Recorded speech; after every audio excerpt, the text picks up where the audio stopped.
What's up and welcome to Rabbit Hole. I'm Ryan. This is my buddy Ryan, and we're here to talk some college. Now, it was just a few years ago we graduated ourselves, and now we're on the track to the real world and all that. But every now and then we're like, hey, we reminisce about the good memories, what we learned, and we want to pass this knowledge on to you. So here at Rabbit Hole, we want to do a little mini series, few episodes. You guys let us know what you want to hear about college, any questions you have, and we got some stuff we just want to talk about ourselves. So topic today is what should I major in? And this is a pretty big question too. You're going out of high school, you're 17, 18 years old, maybe a little older, all that kind of stuff, and you're kind of picking almost what you want to do for the rest of your life. And that's a big choice. Yeah. And although on the outside it looks like a big choice, I almost think it isn't as big of a choice It all depends as on it what, appears. Yeah, it depends on what you want to do with it. Because we'll go right off the bat, though. Both of us have changed majors in college. So that shows you right there, 100% of this table. We started here, and then we ended up somewhere else. Yeah, that's true. So that's a big thing to consider, too. You always have the option to change or go somewhere else. Yeah. It does happen. Because at 18, whatever age you go, you don't really know what you want to do. I mean, You might have people telling you, oh, you're good at math, you should go into math. Well, it's like, that sounds interesting, but what am I going to do with math, Yeah. And there is a lot of questions. I definitely took the more standard route with nursing, which was my second major choice. Prior to that was majoring in chemistry to teach. Either way, I think those were both safe career choices. Now, bear in mind, safe is not always the right thing to do. That is the point, you kind of have to look at what you're going to college for. Are you going for college to obtain a degree that you are genuinely interested in and love, but know there's a chance you might not work with it?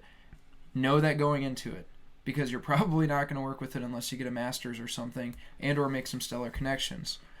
You can also go the standard route if you're okay with what's going to happen. Like, I love what I do, but that's not for everybody. You can get a job after 4 years with a bachelor's degree. In some degrees, some people might make you feel like you're settling, but you know that there's the job at the end of it. It is entirely what you want to do with your major. And I wouldn't say there's anything wrong either way, but it just depends on your everything in your life. There's a lot of aspects to when you're done. It's a very complicated, convoluted thing, and it shouldn't be, because it's Yeah. very That's funny, but that's the truth about it. Now, what do you think going in? Is it better to go undecided and just be like, hey, I'm going to take this, broad spectrum of classes. Maybe I'll find something I like. But, 2 years in, you're kind of like, well, I got to choose something now, and I still don't have any idea. Or just like, hey, this one partially interests me. Let's start with that.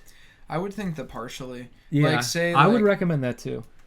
I knew the sciences were an interest, so I stayed within the sciences. Exactly. And I changed around a bit, but my credits carried. So that was cool. If you're interested in English or something in that realm, there's a lot that you can do within that area, that you can pick one thing. Yes. And enough will transfer that you don't end up hurting yourself. But when you're jumping mass things, between different colleges, if they have the College of Education, you're going to natural sciences or whatever, that is going to be very hard. And, it's almost like taking 2 steps back. Or some people would argue and say, no, it's me doing the right decision. So No, yeah, that could be true too. But another thing you just got to consider is going in undecided. Maybe you spend a year or 2 in it. And then you decide you want to go into this other major, which, a few of these classes carry over, but not like the bulk of it. That is 2 years of money spent at that college too. I've just seen, and that's going to hurt at the end. I've seen a lot of undecideds. Yes. I'll just put it this way. I've seen more undecideds not work out than I have seen undecideds work out. So just a recommendation on our behalf is like, hey, I don't really know what I want to do, but I do have interest in this area. I would find a major in that area, take a few classes, and then like right away it's either going to be like, hey, this does look good, let's stick with it, or maybe after a semester, thought this was the direction I wanted to go, let's start looking at a different direction. It might be helpful doing that. Yeah, I think the problem is people paint a picture that you are going to find this thing that you love doing with your heart every day. Like you wake up like giddy, like, this is what I worked hard for my whole life, and you're so excited. You might love what you do and be doing it, but there are going to be days where you don't. Yeah. You know, people Yeah. paint this picture that you're going to find your dream career. Little do you know that your dream career entails some aspects that are not so perfect as well. Yeah. You know, I think like that's important to remember when you're doing the whole process. Yeah. If you're vaguely interested in something, might as well explore it. Exactly. So. And just make sure that this decision that you make is something that you do have a passion for. Yes, that's Because as true. long as That's the very passion true. is there, even if people are like, oh, you can't do anything with that, show them that they're wrong. Take that passion and, you know, make that change in the world. And that's what it's all about. Yeah, that passion is what gets you through those times where you're not always crazy about it, because it brings you back around to why you followed that passion in the first place. Exactly.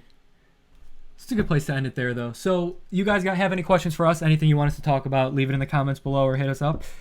But other than that, we'll keep this little series going with a few more episodes, so stay tuned.